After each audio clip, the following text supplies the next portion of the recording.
Chào mừng các bạn đã quay trở lại với channel YouTube Mọt Game.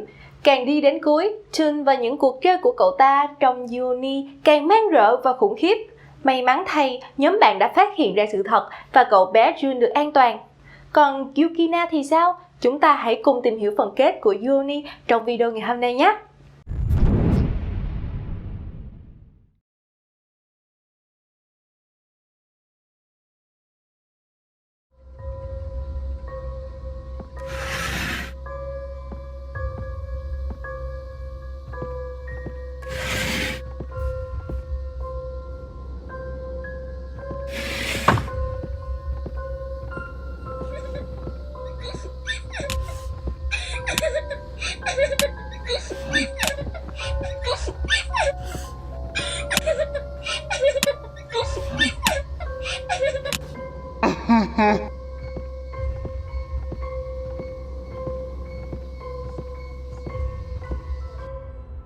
Ở phần trước, Jun may mắn được cứu thoát do Ai đã biết bí mật thật sự của cuộc chơi, rằng muốn cứu bạn cô phải thanh tẩy con búp bê bằng nước thay vì đốt nó.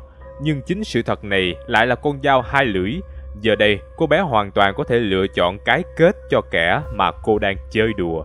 Đến với nhân vật cuối cùng trong nhóm bạn, Yukina, liệu Ai có còn tỉnh táo để lựa chọn đúng đắn?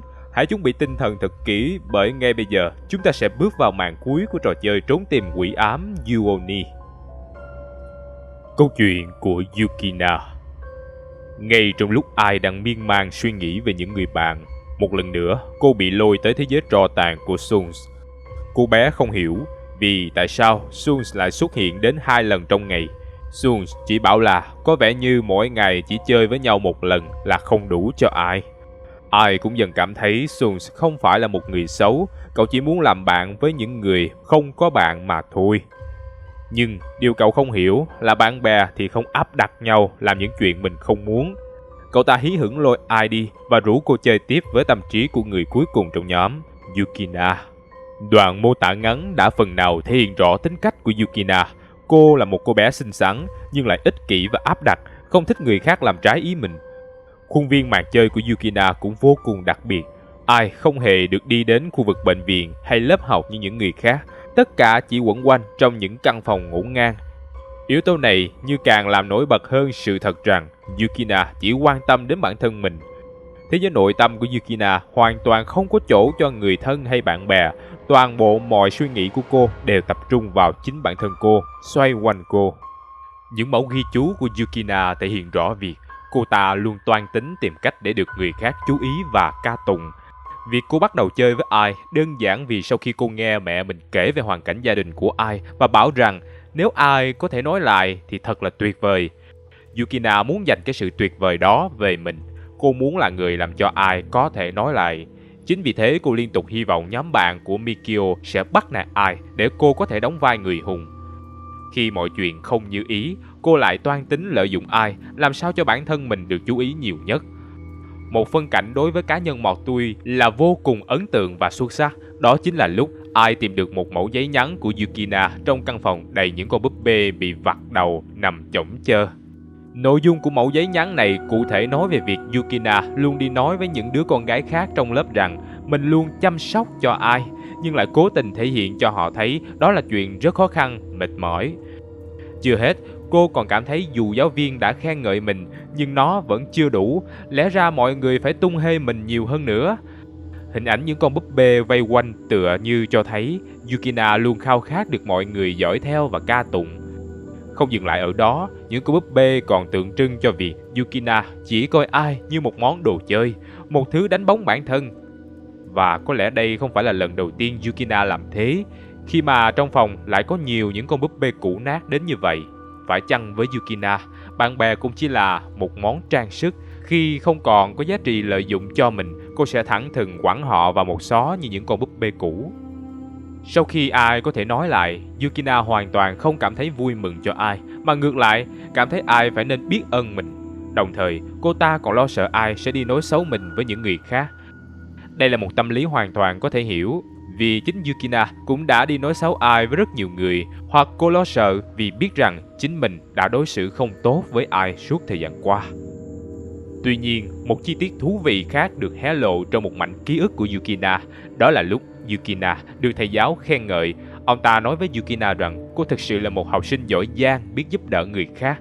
Không quên chèn thêm ý, hãy coi chừng ai để không bị Mikio và các bạn của cậu ta bắt nạt. Phải chăng, chính sự đánh giá hời hợt của người lớn, ở đây là giáo viên, một vai trò lẽ ra phải thấu hiểu học sinh của mình, và những định kiến cố hữu đã dung túng cho hành vi và tâm lý lệch lạc của Yukina. Ở tờ ghi chú cuối cùng, Yukina đã thể hiện hết những cảm xúc tồi tệ mà cô dành cho Ai. Cô tự suy diễn và nghĩ rằng Ai đã thông đồng với Suns để khiến cho ba người bạn kia phát điên. Lý do Jun thoát được vì Jun là người ưa nhìn nhất trong cả bọn. Yukina cũng tự nói về tôn chỉ mà cô cho là đúng. Nếu bạn muốn bắt nạt một ai thì hãy vờ như mình quan tâm đến nó. Những người xung quanh tự dưng sẽ yêu mến bạn. Chính vì thế, suy bụng ta ra bụng người, Yukina nghĩ rằng tất cả mọi việc diễn ra đều do sự toan tính của Ai. Là Ai đang muốn giành vị trí số 1 của Yukina, và cô ta đang phát điên lên vì chuyện đó. Rõ ràng, thế giới quan của Yukina thực sự méo mó. Cô thậm chí còn không biết được những người xung quanh khó chịu về cô ra sao, mà hoàn toàn tin rằng ai nấy đều yêu quý mình.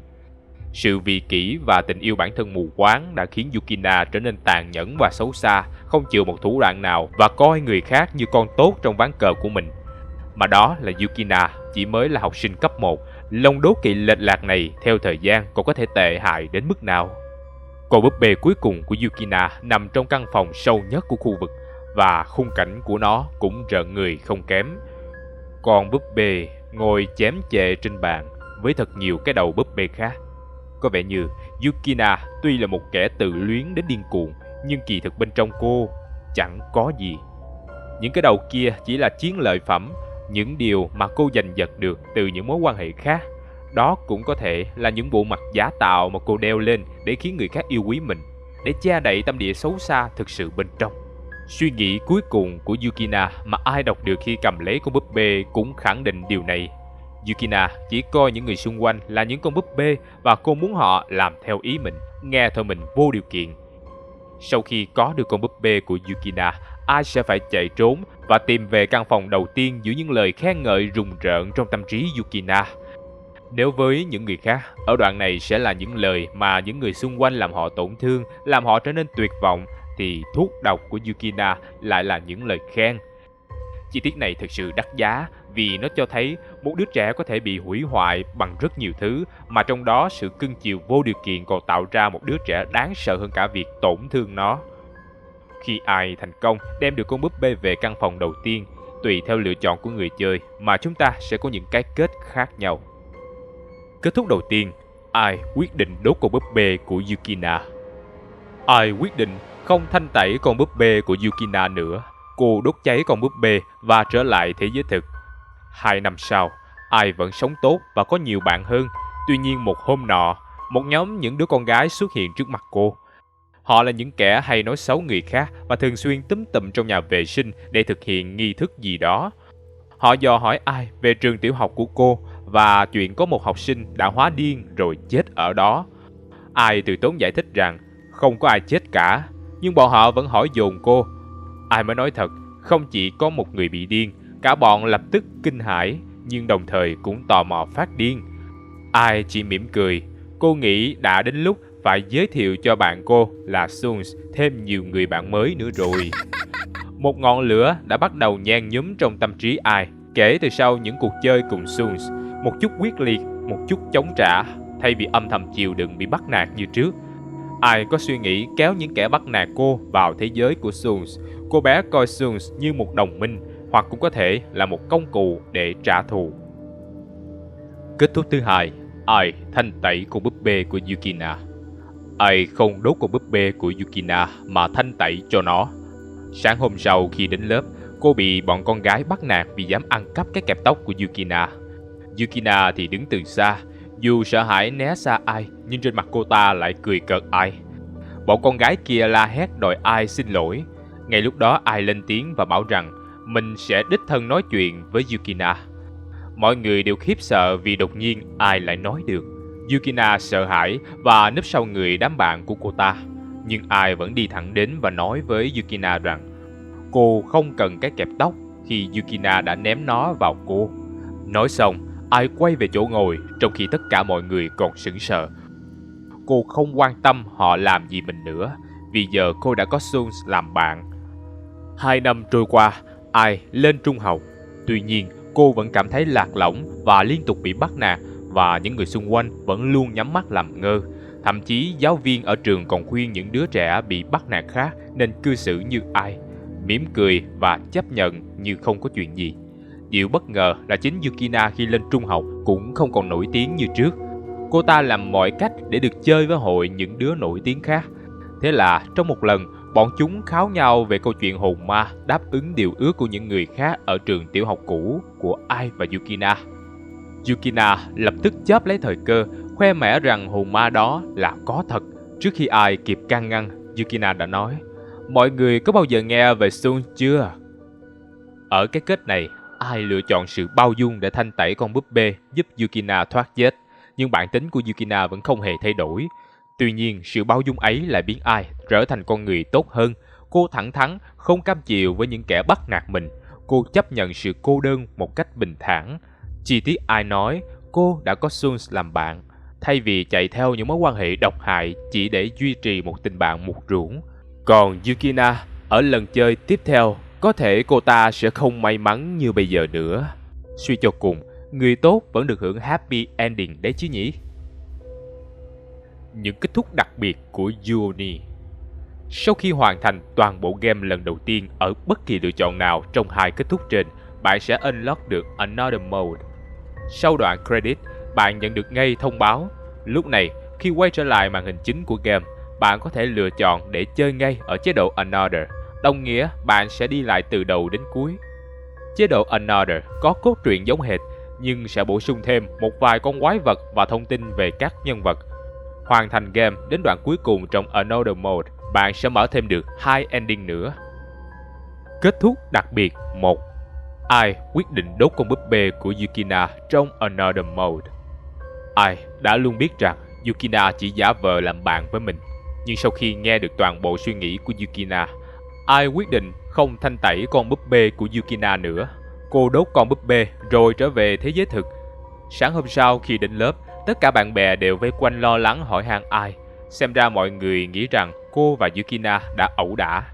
Trên tay Ai đầy những vết thương sâu, nhưng cô phủ nhận không có chuyện gì xảy ra. Một trong những người bạn bảo rằng họ biết sẽ có ngày Yukina bị lật mặt vì cô ta luôn nói xấu Ai. Yukina lúc này đã được chuyển đến một bệnh viện lớn. Ai cũng không ngờ mọi chuyện sẽ thành ra như thế. Ngày hôm đó, trên đường về nhà, Jun dò hỏi xem Ai đã làm gì và chuyện Yukina là sao. Ai đáp lại mình không làm gì hết. Tại sao Jun lại không tin cô? Jun chỉ nhìn thật lâu vào mắt Ai rồi chợt nói nửa đùa nửa thật: "Cậu đáng sợ thật đó." Ai chỉ cười và đùa lại rằng: "Phải, cậu nên cẩn thận đi." Thế rồi, Ai bảo với Jun rằng cô muốn kết bạn với Sun. Điều đó làm Jun hốt hoảng.